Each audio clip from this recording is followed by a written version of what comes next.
Welcome in, everyone. This is the Two Irish Brothers show. After last night, we're just getting right into things. Now, listen, I went live last night right after the game to give a post-game reaction, which is something that neither one of us, aside from 1 year of obligation, ever do on this channel. So I said what I needed to say. Ben, this is pretty much your show. Let's give everybody your thoughts. And don't hold back. Please don't. What was that? Like what was that? What are we doing? Like I just don't understand it. I don't get it. Like, are these media members just absolutely full of shit? Like, is that where we're at with stuff? Because were we not told at the beginning of the season, this is the best this team has looked in a decade. This is a better squad than last year. This team will have a deep run, has huge aspirations. Did we not hear all that? Yep. We did. And yeah, Miami's a good team. You know, Miami's a good team. They went and kicked the absolute crap out of UCF last night. Or USF, sorry. I mean, I was curious to know that score. Like, as soon as that game finished, I was looking at stats. A&M comes in 2-0 into this game. You know, they had 2 cupcakes, but they handled business, and handling business is handling business, you know. And Texas A&M's a good squad. I'm not going to take anything away from them, okay? They clearly proved it last night. But it's the way things went in this game. It's the way things went. And it's disgusting. It is absolutely disgusting. Like, I'm not super angry with the offense. Like, the offense had woes at times, but for the most part, the offense played pretty darn good. I feel like that's a fair assessment. CJ Carr made a couple mistakes, but he's young. He's going to make some mistakes. But when it came to rise to the occasion once again, CJ Carr put us in the place to win this game. Actually, he had won the game. And then he didn't. Because Chris ass in this defense was ass. I mean, it is mind-boggling. Mind-boggling. And I'm trying not to yell too much because I have this child that is getting ready to go to bed. But, like, Can I just make one comment? Why do we always take a step back? Why? We never take steps forward. I tweeted this out on our page last night. It is never a step forward. It is always a step back. Right when we think we're about to make that jump, right when we're about to jump over that hill, it's like some lightning bolt comes down from down on high and smacks us in the face and knocks us back down. Can I say one thing real quick, and then I'll let you get back to it? Yes. For months leading into this season, and boy, do I have some metaphorical egg on my face right now. I've been telling people that I thought this defense was going to be better than last year's defense, even with what all we lost. Boy, was I wrong. Yep. And the crows are flying over my head right now as we speak. So go ahead, Ben. Back to what you were saying. Yes. This show. We all were all in. Look at that stadium last night. You know, I never paid attention to that. I wasn't even part of the stadium. Once again, there was tons of maroon. Tons of maroon in the stadium. Like, I get that you're going to have some people that come to the game. I get it. But have you ever seen Penn State Stadium taken over? Have you ever seen Michigan's? Have you ever seen Ohio State's? Oh, we've been down this road. Even on bad years. Even when Michigan was down in the dumps and they were winning like 4 or 5 games a season. I mean, Ohio State hasn't been bad since the early 90s, so can't really bring them up as an example. Penn State's been down for a time, especially after the scandal. But even then, It is ridiculous. It is absolutely ridiculous. Ridiculous. And let's keep pouring salt in the wound. The defense sucked. Defense absolutely sucked. And people can't go, well, one of our guys was held on the final play. And if he hadn't have been held, would he have sacked Reed? And the call should have been made and yada. Why do you let it get to that point? Why do you're going to let one play decide the game? If you're going to let one fucking play decide the game, you are a crap football team. You were watching the stream last night, weren't you? Because you heard me say the same thing. No, I actually didn't watch any of it. I said the same thing. I went straight to bed. Yeah, go ahead. Ask my wife. My wife had been out with a friend. She went to a movie. She was excited to see me, and then as soon as I came into the bedroom, she knew not to even talk to me. And it wasn't that I was mad at her, but she knew that I was in such a bad mood that, Family gets it. Family gets it. But, yeah, I mean, the defense was ass. And Chris is ass. He's not Ash. He's ass. And his leash has to be about this long. And Freeman better be making some freaking moves soon. Because I swear to all things holy, if we lose to Purdue, the season's over. Cancel the season. Purdue is garbage. Garbage. Well, and here's the thing, dude. And, I mean, we were here last year. Same situation. We had just come into the Purdue game off the Northern Illinois loss. The exact same situation. Exact same. And we were pissed. This is just broken record, deja vu, whatever you want to call it. Absolutely ridiculous. And we were calling it. We were like, we got to figure something out. We got to figure something out about Purdue. And I don't think it's lightning strikes twice. I'm sorry, I don't. I don't think that we're going to beat Purdue by 50 points like we did last year. I just don't. And here's why I say that. Let me give you some stats here, okay? Please do. Please. Texas San Antonio rushed for 203 yards against A&M. We rushed for 130 against A&M. With our supposed Heisman running back. With our supposed good line.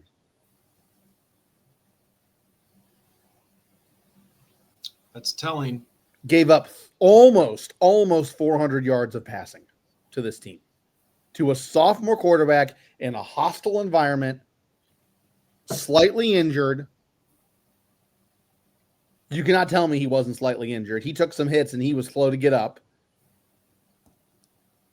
He's a warrior. I'm going to give it to him. I give it to him. That kid was a warrior. He did what he was asked. He did more than what he was asked for, in my opinion. And so was CJ Carr. CJ Carr did what he had to do. I'm not mad with CJ Carr. No, there's some positives in this game. There were some great positives, especially in the offense, because we haven't had a passing attack like this in a long time. And I will give that due to that. But our defense, we cannot play like this every game. We can't. I thought it was, it's Miami. Carson Becks were good. The Miami offense is ramped up. They got some really good playmakers. They should go on a deep run, which looks like Miami's going to go on a deep run. They look pretty good, So I'm like, okay, I'll give it to you. You're at home, you're amped up. I give it. I'll give you your due. But to give up those kinds of yards in those situations with this supposed great defense is disappointing, to say the least. My brother. Oh, sorry. Go ahead. Go. I was going to say, my brother was telling me just real quick. I already admitted I have egg on my face, but my brother was telling me. My brother was telling me last night in regards to the defense. He said, "You know what, Sean? Maybe Al Golden saw the future, and that's why he left. Maybe he saw that. You know what? No, these guys are."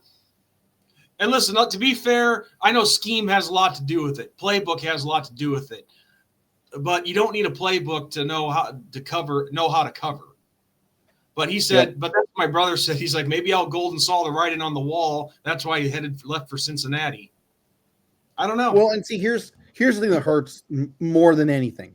Okay, here's the thing that hurts more than anything. Okay, this is deja vu for another reason. I'm going to say it. And I hope other people said it. I haven't watched John's recap. I haven't watched Dose. I've barely done anything Notre Dame. Like, it's been a very busy day for me. I worked yesterday for a cross country event. We had 60 teams at the school that I work at. I had church today and all that other stuff. Had a lot going on. It was actually nice that we had the event yesterday because it made me get really quickly to the Notre Dame game. This felt like a Brian Kelly loss. 2 weeks to prepare for A&M. A&M gets 1 week. They're coming off of Utah State. They traveled here across the country. And not only do we lose, but we lose the way we lose. And I know that sounds really stupid, but it is what it is. The circus came to town last night. Let's just say it's a step back. It's a step back. I thought Marcus Freeman and staff were better than this. I thought. And I mean, they got time to prove me wrong, okay? Like, we've taken great strides with Freeman, okay? I don't feel like Freeman's on the hot seat. I don't. Maybe I'm wrong. Maybe I'm being too lenient. I don't know. But I do know that we have new staff. I understand that. Now, I want to give some credit to a certain individual, and I will tag her in this video when we're done. She brought up a really interesting point on Twitter. Really interesting point. And I have to use it. Sure. Dr. Abby, she's Notre Dame diehard. I saw her, yeah. She brought up a really interesting point about halfway through this game. And I'm not going to quote her directly because I don't have it in front of me, but she was saying, like, you know, we're blaming Chris Ash, but where is the blame on Mike Mickens? Yes. Mickens has been here a lot longer than Chris Ash. He knows these guys front, back, sideways. Where's the blame going with him? That's fair. So Very fair. that's her point, not mine. I'm just giving it a voice, and I agree with it. I 100% agree with it because it is a very logical and interesting point. And it goes back to the staff as a whole, not just Chris Ash, not just Freeman, not just Denbrock, but the staff as a whole, okay? Positional. Once again, was out-coached, out-prepared, and outmaneuvered, and out-muscled. I mean, A&M was angry, okay? They remembered the game from last year. They remember how we came into their house, how we handled business, how we silenced that 12th man, if you will, okay? A&M looked, in my opinion, way better than we did. Without question. The defense looked better. The offense looked better. Yeah. Elko looked great. Just going to say there's accountability all over the place, and that Dr. Abby, she made a good point. Because I wasn't even thinking about Mickens because it was his defensive backs that were getting burned, and it was his defensive back. How many times did we see Christian Gray just get absolutely burned in coverage? Absolutely burned. There was 2 or 3 times. I was going to say twice, but I can't even say twice. It was more than twice. That he was bailed out by another player on our team by them having the wherewithal to make the play that they made. Either that or Marcel Reed overthrew a pass by inches. Yep. Otherwise, he was burned and going to the house. But also to add on one thing, that A&M's first touchdown drive, on specifically the 86-yard touchdown pass, horrible tackling. Yes, fundamentals that you've been learning since youth, or flag whatever your local town does as soon as you start playing football. Wrap up, but no, it's more guys trying to hit the guy, push the guy with their shoulder pad. Wrap up and fucking tackle. So it's just the same stupid shit that we've seen in years past. You said it was a major. You said a step forward, but a big one back. No, I say we take a step forward, but then we take a dozen steps back. Yeah. I mean, the only two people, in my opinion, that looked good on defense yesterday, because it's the next day, was Drake Bowen and Gabriel Rubio. Yes. The only two. That's what it seems like. Who else is making plays? It's like, okay, we had the one. Who was it that made the pick? The one interception. Let me see. Who was it? Okay, Leonard Moore was the one who made the interception. Yeah, I'll give that. Yeah, and I mean the blocked kick to start the game was incredible. All the momentum shifts, and I'm like, let's go. If this is how this game's gonna go, we're gonna blow A&M out of the water, and then right back in it. We give that momentum away. We give it away. There were multiple times in this game where we took that big step forward, and it's like, all right, here we go. We're getting there. We're okay. We got our foot on their throat, and then foot comes off, and they're back in the game again. Right before the end of the first half said pretty much everything we needed to know. It was just a walking calamity. Yeah. And we had A&M on the ropes. We didn't. Yep. I mean, listen, I'm not saying A&M isn't good. No, they're a great team. They're clearly a good team. Neither one of us are saying that here. What we're saying is we had every opportunity to put this game away. Yes. Long before all the drama at the end of the game. We had a chance to put this game away. We kept giving momentum away. We kept making stupid mental mistakes. And yes, the offense had a pretty good night last night overall. But here's another thing too, Ben. This is Denbrock, again, trying to get super freaking cute. Well, yes. I was going to bring this up. Yes. Okay. We're on the same page. First game against Miami. Screen pass. This week, Wildcat. Not saying it didn't work a couple times. Of course it did.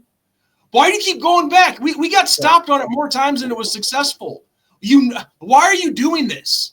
Yeah. They're looking for it. The Wildcat, everybody pretty much knows what's going to happen unless the running back drops back to surprise everyone with the pass. Which I'm sorry, I don't know the passing ability of Jadarian Price and J Love, but I don't think you're going to be passing with those guys. Right. So it's like, what is he doing? It's like this always happens. There's always a point, even in the years when we're winning. Yes. I'm talking with Denbrock. He always tries to do this cute little shit that he thinks is so creative, and it's not. Any idiot, the stupidest person in the stadium that last night could tell that. Yeah. You do it once. Like you do a flea flicker once a game or once every couple games. You do the Wildcat once a game or once every couple games, not every time. Like, I don't understand this. Like, if you want to do something like that against some no-name team that has nothing to stop you, and it's some FCS school from shit state, then sure. But this is a Texas A&M defense. This is a defense that is from a defensive-minded coach. This is an SEC defense. Like, what are you thinking? Instead of getting a fast guy that is super shifty out in the open, you send him right up the middle into the heart of the defense, and he just gets smashed. And it reminded me, you know what it reminded me of? What's that? It reminded me of the national championship between Oregon and Auburn. Oregon had all the speed, like just dangerous. Yeah.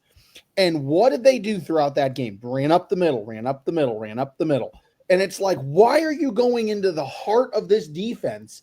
These huge dudes that can't move super fast, but if you run into them, you're done. You might as well be running into a wall. Instead of going around the edge, or instead of breaking it off to the side, or instead of shifting everybody over and then going in opposite direction, you're not doing any of that. And what ended up happening to Oregon? They lost. Didn't work. When you abandon what works, you're setting yourself up for disaster. Like, I just don't get it. What are we going to do? Playoffs are out the window. Am I wrong? I mean, these were the two games that you had to win. Like, you win these two games, this is on your resume. You may have a little bit of leeway somewhere if you screw up. But to lose two in a row, to lose to two teams that are ranked not as good as you. Well, with the exception of Miami, that was a top 10 matchup, but still, I mean, you want my honest answer? We have maybe a 2% chance if we win then. Oh, yeah, I feel like here's the way I look at the season now, okay? And maybe it's a loser's perspective. I don't even know. Call me a loser. I don't even care. It's going to be it's a tune-up year now. Get Carr going. Get him used to whatever we got to get him used to. Let him figure it out this year, and then we go on the run next year because it's clearly not happening this year. And even if we go and run the table, okay, we don't lose another game, and we finish the season 10-2, okay, and these are all ifs. I'm not saying they're going to happen, and quite frankly, I don't even want this to happen at this point, but we make the playoffs, we're not making it out of the first round. Let's be honest. I mean, if this is how the team's going to play, we're not making it out of the first round. No, not if you keep and that's not being that's not being a realist. That's being someone who's seeing statistics. Statistically, it ain't going to work. If it's showing on the field, it's showing on the field. And that's where we're at right now. Listen, Ben, you've heard me go off on the realists. What I mean by realists are the people that say the team is doomed from the start. Don't even give them a chance. I mean, you're not doing that. We gave up almost 500 yards of offense, 488 yards of offense last night against A&M. Unacceptable. Was given up. Unacceptable. I mean, you're going to have a game once every blue moon because every team has it where you got to go to blows like this, back, forth. The difference is, though, that you have to win. Because if you win, people care, but they don't. Am I wrong? When you're winning, there's not as much care. Ask Johnny Manziel. When he was winning, nobody cared. But then as soon as he started losing, now he's on drugs. He's a screw up. He needs to get his shit together. Like all that, and that's where we're at right now. It's not that extreme, but it is the losing extreme. We're losing. Yes. Why are we losing? We're losing because of this and this and this and this. And last night, let me just say this: the Tyler Buckner botched snap on the extra point, that was just the icing on the cake. Yeah. And what I say with games like this, yes, there was the bullshit targeting penalty, which was horrible. The holding / really a tackle on that final drive. Yep. But you know what? That doesn't matter.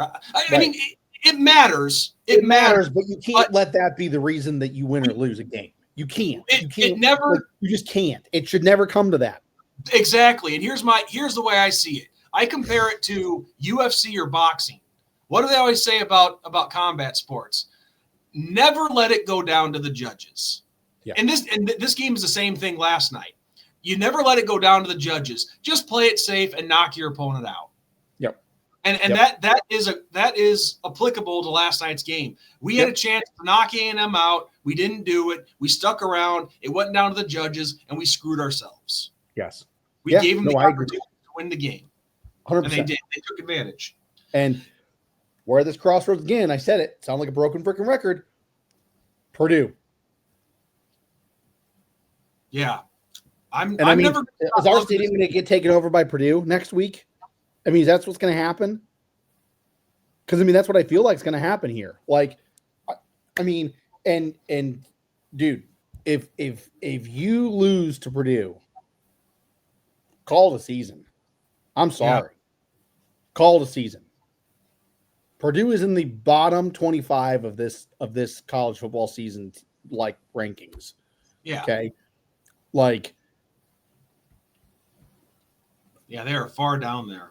I just embarrassing. Ben, absolutely embarrassing. Like, embarrassing. I have something brought up, not trying to just jump all over the place, but I have a comment from last night's live show, post-game reaction, that I wanted to read, and I want to get your reaction to this. It's kind of long, but I'll keep it quick. And I don't want to name the guy's name. Maybe he doesn't want to shout out, but here's a comment. Sean, the last 6 games for Notre Dame, going back to last season, the last 6 games for Notre Dame have been high-profile games with national media attention in the eyes of the college football world watching. They are 3-3. I have no problem with the results because the effort was there and the fight was there. Many teams don't play their 2 biggest games of the season back-to-back to start a year. Notre Dame did. It was the uphill climb from the start. The problem is we live in a college playoff world, and Notre Dame chooses not to be in a conference, which I'll get to that in a second. The result doesn't hurt if Notre Dame was in a conference, and that's the truth. I think if you are ND's athletic director, you need to look at last night's game. Packed stadium with the environment off the charts. Texas plays at Ohio State and then plays San Jose State and UTEP. Notre Dame plays at Miami, does a bye, and then A&M at home. I still say Notre Dame is a better football team than Texas and Clemson with how they played. I will say this: you can look at the breakdown of the game from an X's and O's standpoint. Mistakes on both sides of the ball for both teams. Defenses were beat multiple times. Special teams is not 100% for both teams. Block, punt, and hold for the Aggies on the last kickoff from ND. Botched extra point for ND. Am I upset the play calling? Yes, and no, it's because it's what you wanted this team to be, and you being the coaches and coordinators would love Price do better with would Love and Price do better with a mobile quarterback under center? 100%. Notre Dame season is not over. Home to Purdue and away at Arkansas. The national media might be gone, but the diehard ND fans are still here rooting for ND to win these games and get to 2-2 on the season. I'll wrap it up here with what I started with. ND is 3-3 in their last 6 games with the national media attention watching in primetime games every game. If that's what ND wants, they might be forced to join a conference whether we like it or not. If you are going to schedule this way, you need to change. If you are already thinking with rumors out there of USC versus ND rivalry coming to an end, then I think honestly ND is up to something long term. Short term, this sucks, but you need to do something to make ND football interesting again, because the national media left ND last night to focus on their teams, and you need to do something to bring them back. And let me just say one thing about the conference, and that was really long what he wrote. Being in a conference, being independent doesn't freaking matter. If you don't win on the field, you're not going anywhere. Yes. That's